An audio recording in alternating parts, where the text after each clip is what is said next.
Breaking news, দুবাইয়ে বহুল অপেক্ষাকৃত ট্রান্সফার ভিসা কিন্তু চালু হয়ে গিয়েছে। তো আপনারা যারা দুবাই প্রবাসী রয়েছেন, যারা এতদিন অবৈধভাবে দুবাইতে অবস্থান করতেছেন, অথবা আপনারা যারা আপনাদের স্বপ্ন রয়েছে দুবাইতে যাওয়ার জন্য, অবশ্যই অবশ্যই ভিডিওটি সম্পূর্ণ দেখবেন, তাহলে সবকিছুই ইন ডিটেলসে বিস্তারিত বুঝতে পারবেন। আপনারা ভিডিওটি যদি স্কিপ করে দেখেন তাহলে কিছু বুঝবেন না। অবশ্যই আপনারা স্কিপ না করে মনোযোগ সহকারে শুনুন। আমি আপনাদেরকে বিস্তারিত বলতেছি যে দুবাইয়ের ট্রান্সফার ভিসা আপনারা কখন আবেদন করতে পারবেন, কখন থেকে কিভাবে আবেদন করতে পারবেন। So let's go. সংযুক্ত আরব আমিরাতের প্রধানমন্ত্রী ও দুবাইয়ের শেখ মোহাম্মদ বিন রাশেদ আল মাকতুম অবশেষে ঘোষণা দিলেন যে বহুল প্রতীক্ষিত দুবাই ভিসা ট্রান্সফার চালু। আগামী নভেম্বর থেকেই কার্যক্রম শুরু হবে, আনুষ্ঠানিকভাবে শুরু হবে বলে তিনি জানিয়েছেন এবং সংবাদ সম্মেলনে জানিয়েছেন যে প্রবাসী বাংলাদেশি সহ বিভিন্ন দেশের শ্রমিকদের দীর্ঘদিনের দাবি ছিল যে ভিসা ট্রান্সফার পুনরায় চালু করা। বহু বছর ধরেই এই প্রক্রিয়া বন্ধ থাকায় অসংখ্য প্রবাসী বৈধতার বাইরে পড়ে গিয়েছিলেন। অবশেষে বাংলাদেশ সরকারের পক্ষ থেকে একাধিকবার চিঠি পাওয়ার পর, বিশেষ করে বাংলাদেশের প্রবাস ও শ্রম উপদেষ্টা আসিফ নজরুলের নিয়ম নীতি অনুসারে প্রেক্ষিত দুবাই কর্তৃপক্ষ এই বিষয়ে ইতিবাচক সিদ্ধান্ত নেয়। সূত্র ও প্রক্রিয়া শেখ মোহাম্মদ বিন রাশেদ আল মাকতুম স্পষ্ট করে জানান যে যাদের বিরুদ্ধে কোনো ধরনের ক্রাইম রিপোর্ট বা মামলা নেই তারাই দুবাই ভিসা ট্রান্সফারের আওতায় আসতে পারবেন। প্রক্রিয়াটি সম্পূর্ণ হবে অনলাইনের মাধ্যমে, অর্থাৎ প্রবাসীদের আর দীর্ঘ ভোগান্তি পোহাতে হবে না, বরং ঘরে বসেই তারা সব ধরনের সম্পূর্ণ কাজ করতে পারবেন। আরো বড় একটি সিদ্ধান্ত হলো যে যারা দীর্ঘদিন ধরে অবৈধভাবে অবস্থান করেছেন তারাও কিন্তু এই প্রক্রিয়ার আওতায় বৈধ হওয়ার সুযোগ রয়েছে।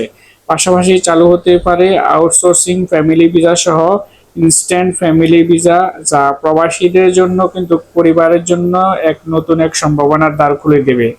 কেননা এই গুরুত্বপূর্ণ সিদ্ধান্তের এই ঘোষণা যে প্রবাসীদের জন্য একটি ঐতিহাসিক মুহূর্ত হিসেবে দেখা হচ্ছে। বিশেষ করে বাংলাদেশি শ্রমিকরা দীর্ঘদিন ধরে এই সুযোগের অপেক্ষায় ছিলেন। অনেকের ভিসা নবায়ন বন্ধ হয়ে যাওয়ায় তারা কাজ হারিয়েছেন, আবার কেউ কেউ বৈধ হওয়ার সুযোগ না পেয়ে সমস্যায় পড়েছেন। ভিসা ট্রান্সফার চালু হলে সব সমস্যার সমাধান হবে। সুবিধাগুলো কি কি এক নজরে জেনে নিন। এক নম্বর হচ্ছে বৈধভাবে কাজের সুযোগ পাবেন, এবং যেসব প্রবাসী এতদিন অনিশ্চয়তায় ছিলেন তারা এখন বৈধ কাগজপত্রের মাধ্যমে আবার কর্মক্ষেত্রে ফিরে যেতে পারবেন। দুই, এবং পরিবারকেও দুবাইতে আনার সুযোগ পাবেন। আউটসাইড ইনসাইড ফ্যামিলি ভিসা চালুর মাধ্যমে পরিবার পুনর্মিলনের পথ আরো সহজ হবে। অবৈধ প্রবাসীদের বৈধতা, যারা বছরের পর বছর অবৈধভাবে থেকেছেন তারা বৈধ হওয়ার সুযোগ পেয়ে নতুন জীবন শুরু করতে পারবেন।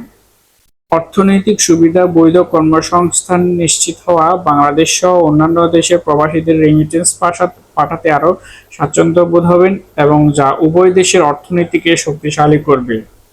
সময় ও খরচ সাশ্রয়ী হবে। অনলাইন প্রসেসিং হওয়ায় অতিরিক্ত খরচ, দালালি কিংবা বিভিন্ন ধরনের যে চক্র রয়েছে, দীর্ঘ ভোগান্তি রয়েছে, সেগুলো থেকে কিন্তু প্রবাসীরা আপনারা মুক্তি পাবেন, বা আপনাদের হতাশা আর এরকম আর কোনো হেসেল পোহাতে হবে না। তো প্রবাসীদের প্রত্যাশা, দুবাই ও পুরো সংযুক্ত আরব আমিরাতে কর্মরত লাখ লাখ প্রবাসী এই ঘোষণা স্বস্তির আশার আলো হিসেবে দেখছেন। তারা মনে করছেন যে এই সিদ্ধান্ত শুধু তাদের বৈধতার পথে সুগম করবে না, বরং দীর্ঘদিনের দুশ্চিন্তাও দূর করবে। দুবাই ভিসা ট্রান্সফার চালু, এই ঘোষণা নিঃসন্দেহে প্রবাসীদের জন্য যুগান্তকারী পদক্ষেপ। শেখ মোহাম্মদ বিন রাশেদ আল মাকতুমের এই উদ্যোগ প্রমাণ করেছে যে প্রবাসীদের দাবিকে গুরুত্ব দিয়ে সংযুক্ত আরব আমিরাতের সরকার সব সময় বাস্তবসম্মত সমাধানের পথে এগিয়ে যেতে চায়।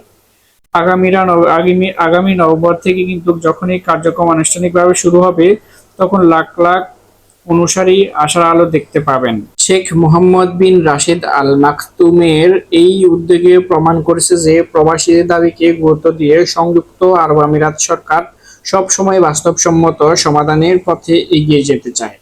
আগামী 2রা নভেম্বর থেকে কিন্তু এই কার্যক্রম আনুষ্ঠানিকভাবে শুরু হবে। তখন লাখ লাখ প্রবাসী নতুন আশার আলো দেখতে পাবেন। সো আমরা যারা অবশ্যই এই প্রবাসী রয়েছি, যারা এতদিন দুবাই ট্রান্সফার ভিসার জন্য অপেক্ষা করতেছি, তাদের জন্য কিন্তু এই সংবাদটি আমাদের জন্য খুবই খুবই গুরুত্বপূর্ণ, এবং এই সংবাদটি আমাদের জন্য আশার অনুরূপ। কারণ আমরা অনেকে অবৈধ রয়েছে, অনেকে কিন্তু আমাদের ভিসা নেই অথবা ভিসা থাকা সত্ত্বেও কিন্তু আমরা ট্রান্সফার হতে পারতেছি না বিভিন্ন ধরনের ভিসা জটিলতার কারণে। তো সেই ভিসা জটিলতা নিরসনের মাধ্যমে কিন্তু আপনারা আপনাদের কাঙ্ক্ষিত যে জবগুলো রয়েছে সেগুলো পেয়ে যাবেন এবং খুব সহজেই পেয়ে যাবেন। এবং আপনাদের যে ভিসা জটিলতা যেরকম আগে আপনারা এম্বাসিতে গিয়ে বিভিন্ন ধরনের দালাল বা বিভিন্ন ধরনের আরো অন্যদের খপ্পরে পড়তেন, আপনাদেরকে আপনাদের কাছ থেকে ট্রান্সফার হওয়া বা বিভিন্ন ভিসার প্রলোভনের যে কাজগুলো রয়েছে সেগুলোর জন্য টাকা নিয়ে কিন্তু কাজটি হতো না। তবে এখন আপনারা চাইলে আপনার ঘরে বসেই যদি কম্পিউটারে যদি লেখালেখির কাজ জানেন, অবশ্যই আপনার নিজে নিজে কিন্তু এই কাজগুলো করতে পারবেন। তাদের ওয়েবসাইটের মাধ্যমে ওয়েবসাইটে ঢুকলে কিন্তু আপনি সবকিছুই ডিটেলসে দেখতে পাবেন। তো অবশ্যই অভিজ্ঞ কাউকে এগুলো করতে হবে, যারা এগুলো বোঝে তারা এগুলো করতে পারবে। আপনারা যারা এগুলো বোঝেন না অনলাইন প্ল্যাটফর্মের কাজকর্মগুলো, তারা অবশ্যই অন্যদেরকে দিয়ে করিয়ে নেবেন, বিশ্বস্ত এজেন্সি অথবা বিশ্বস্ত কাউকে দিয়ে কাজটি করাবেন, যাতে আপনার সকল কাজ সকল ডকুমেন্টস যাতে নির্ভুলভাবে সাবমিট করতে পারে। অবশ্যই আপনারা আপনাদের লিগেল ডকুমেন্টস গুলো সাবমিট করবেন, তাহলে আপনাদের আর কোনো সমস্যা হবে না, আপনারা ট্রান্সফার হতে পারবেন। এই হচ্ছে মূল বিষয়। একই সাথে আপনাদের জন্য আরেকটি আসার সম্ভাবনা, সেটি হচ্ছে আপনারা এখন থেকে আপনাদের ফ্যামিলির ভিসার জন্য কিন্তু আবেদন করতে পারবেন। মানে এতদিন কিন্তু ফ্যামিলি ভিসাও কিন্তু অফ ছিল, এখন আপনার ট্রান্সফার ভিসার সাথে সাথে কিন্তু ফ্যামিলি ভিসাটাও কিন্তু ওপেন করে দিবে। তারা কিন্তু সংবাদ সম্মেলনে কিন্তু এটাই কিন্তু বলেছিল যে ট্রান্সফার ভিসার পাশাপাশি কিন্তু ফ্যামিলি ভিসাটাও খুলে দিবে, এবং যারা দুবাইতে বৈধভাবে লিগেল ভাবে আছেন তারা কিন্তু চাইলে এখন তাদের ফ্যামিলিকেও কিন্তু দুবাইতে নিয়ে যেতে পারবেন এবং সেখানে থাকতে পারবেন। তো এটা কিন্তু আমাদের জন্য অনেক আশার আলো, এবং আমরা আশাবাদী যে আমাদের যে সকল কাগজপত্র সমস্যা রয়েছে সেগুলো সমাধান হয়ে যাবে। এবং আপনারা কখনোই এই কাজগুলো করার সময় এখন আর কোনো ফেক ডকুমেন্টস, ইলিগেল কোনো ডকুমেন্টস সাবমিট করবেন না। কারণ বাংলাদেশের এই ভিসা জটিলতার মূল কারণ হচ্ছে আমরা। কারণ আমরা আমাদের ফেক ডকুমেন্টস গুলো দিয়ে কিন্তু বিভিন্ন ধরনের কার্যক্রম চালিয়ে যাই, যার ফলে আমরা মনে করি আমাদের কিছু হবে না, কিন্তু পরবর্তীতে এক সময় এগুলো যখন ইনভেস্টিগেট করা হয় তখন কিন্তু এগুলো সবকিছু ধরা পড়ে। এই কারণেই কিন্তু আমাদের ভিসা জটিলতা রয়ে গিয়েছে। তো আমরা সবাই আশাবাদী, আমরা সবাই চেষ্টা করব যে আমাদের সকল লিগেল ডকুমেন্টস গুলো সাবমিট করার মাধ্যমে কিন্তু আমরা ট্রান্সফার যাতে হতে পারি। আমাদেরকে অবশ্যই মাথায় রাখতে হবে, কারণ আমরা যদি উন্নতি করতে পারি তাহলে আমাদের দেশ ও জাতির উন্নতি হবে। এজন্য অবশ্যই আমরা কোনো কিছু করব না যাতে দেশ এবং নিজের ক্ষতি হয়। অবশ্যই আমরা এই দুশ্চিন্তা থেকে অবশ্যই দূরে থাকবো। এবং আরেকটি গুরুত্বপূর্ণ বিষয় সেটি হচ্ছে আপনি যদি এখন অন্য কোনো একজন মালিকের আন্ডারে কাজ করে থাকেন অথবা একজন কফিলের আন্ডারে কাজ করে থাকেন, আপনি যদি তার থেকেও যদি আপনি ট্রান্সফার হতে চান তাহলেও কিন্তু সেটি হতে পারবেন, যেটাকে বলা হয় আরবি ঘরের ভিসা। ঠিক আছে, আরবি ঘরের ভিসাতেও কিন্তু আপনারা চাইলে একটা একটা কোম্পানি বা একজন মালিক থেকে অন্যজনের মালিকের কাছে গিয়ে কিন্তু আপনি কাজ করতে পারবেন। এটিও কিন্তু আগে কিন্তু বন্ধ ছিল, এখন আপনি চাইলে মালিকানাও পরিবর্তন করতে পারবেন। আপনি মনে করতেছেন যে এখানে আপনার পোষাচ্ছে না বা আপনার যে কোনো একটা সমস্যা হচ্ছে, তখন আপনি চাইলে কিন্তু আপনি আপনার এই মালিকের আন্ডারে না থেকে অন্য মালিকের আন্ডারেও কাজ করতে পারবেন, সেটার জন্য আপনারা ট্রান্সফার করতে পারবেন। তো এর জন্য অবশ্যই আপনাদের কাগজপত্রগুলো লিগ্যাল ডকুমেন্টস হতে হবে, লিগ্যাল হতে হবে। আপনার চাইলে আপনারা আপনাদের কাঙ্ক্ষিত যেই কোম্পানি রয়েছে অথবা যে কপিল রয়েছে সেখানে আরবি ঘরের ভিসাতে ট্রান্সফার হতে পারবেন।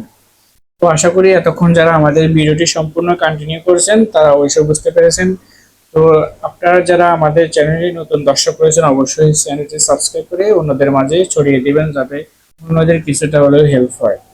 আর হ্যাঁ, অবশ্যই আপনার ভিডিওটি দেখার পরে অনেকে বিভিন্ন ধরনের মন্তব্য করবেন, আপনি অবশ্যই যাচাই বাছাই করে দেখেন, আরো আরো নিউজ দেখেন, তাহলে আপনারা বুঝতে পারবেন যে এই ফেক নিউজ নাকি রিয়েল নিউজ। অবশ্যই আপনারা দেখবেন।